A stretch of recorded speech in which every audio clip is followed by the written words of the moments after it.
गणगौर को मनाने के पीछे एक कथा भी प्रचलित है। एक बार भगवान शंकर और माता पार्वती भ्रमण के लिए निकले। उनके साथ नारद मुनि भी थे।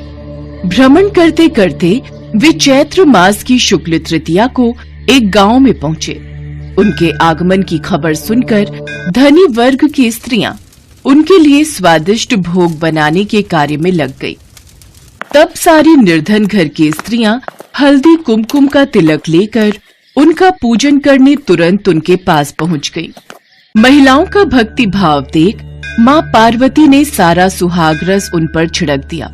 कुछ समय बाद धनी वर्ग की महिलाएं सोने चांदी की थालियों में कई प्रकार के पकवान लेकर वहां पहुंची तो भगवान शंकर ने पार्वती जी से पूछा, देवी, आपने सारा सुहाग रस तो समाप्त कर दिया, अब आप इन्हें क्या दोगी?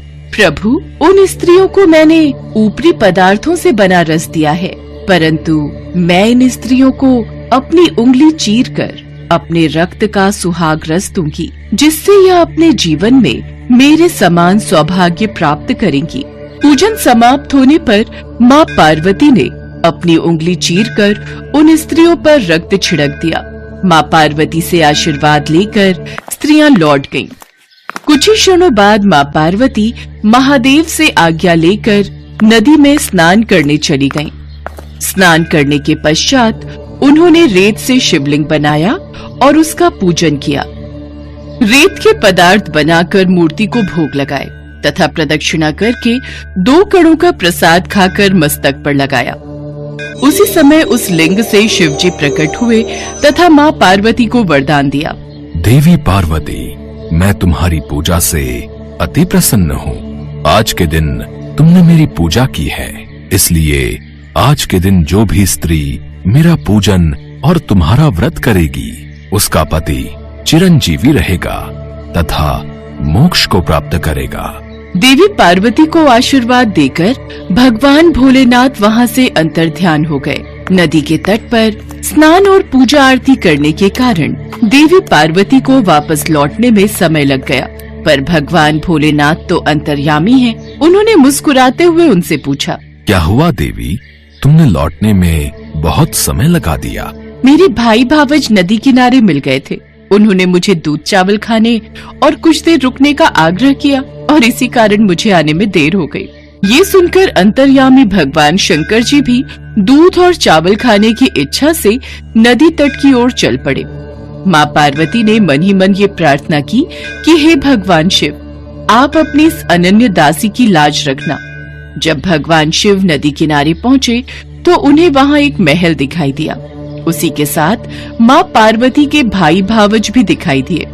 भगवान शिव, माँ पार्वती और नारद मुनि 2 दिनों तक महल में रहे।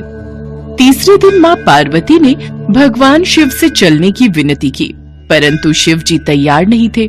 नाराज होकर माँ पार्वती अकेले ही निकल पड़ी, इसलिए भगवान शिव को भी उनके साथ निकलना पड़ा।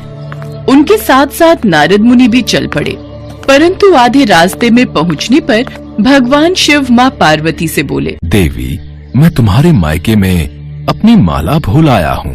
देवर्षि नारद, कृपा करके क्या आप वहाँ जाकर मेरी माला ला सकते हैं? नारायण नारायण, जो आज्ञा महादेव, मैं अभी आपकी माला लेकर लौटता हूँ। जब नारद मुनि नदी के तट पर पहुँचे तब उन्हें वहाँ कोई महल नजर नहीं आया। वहाँ दूर दूर तक सिर्फ जंगल ही जंगल था। नारद मुनि को शिवजी की माला एक पेड़ पर टंगी मिली। उन्होंने वह माला उतारी और भगवान शंकर को जाकर सारी बात बता दी।